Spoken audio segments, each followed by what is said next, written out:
In today's video, I'm going to teach you add discount in QuickBooks Online. By the end, you'll have a reusable discount item you can drop onto invoices and sales receipts for clean, consistent accounting and faster checkout. Start by opening your QuickBooks Online company so you're on the main dashboard.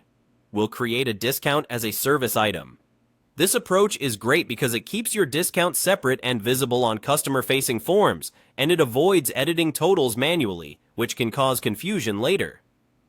Head to Products and Services.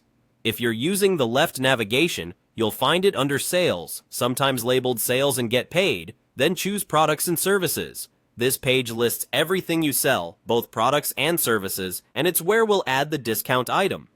Click New to create something from scratch. From the options, choose Service. We're using a service because a discount isn't inventory. It's simply a value adjustment that can be reused on any form.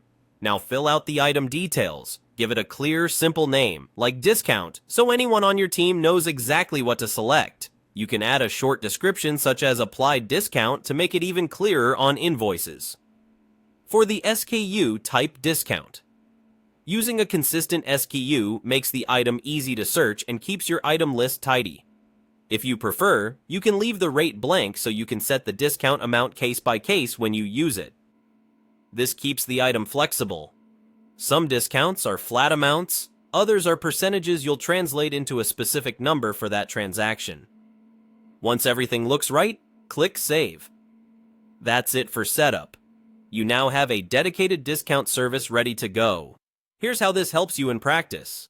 When you're creating an invoice or a sales receipt, add a new line and select the discount service you just created.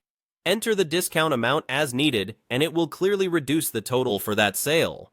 Keeping it as its own line item makes reporting and audits easier because you can see how often you discount and by how much.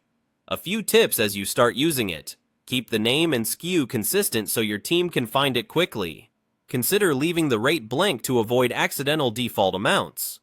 And if you're unsure how discounts should be treated for taxes or reporting in your region, check with your accountant so everything lines up with your policies.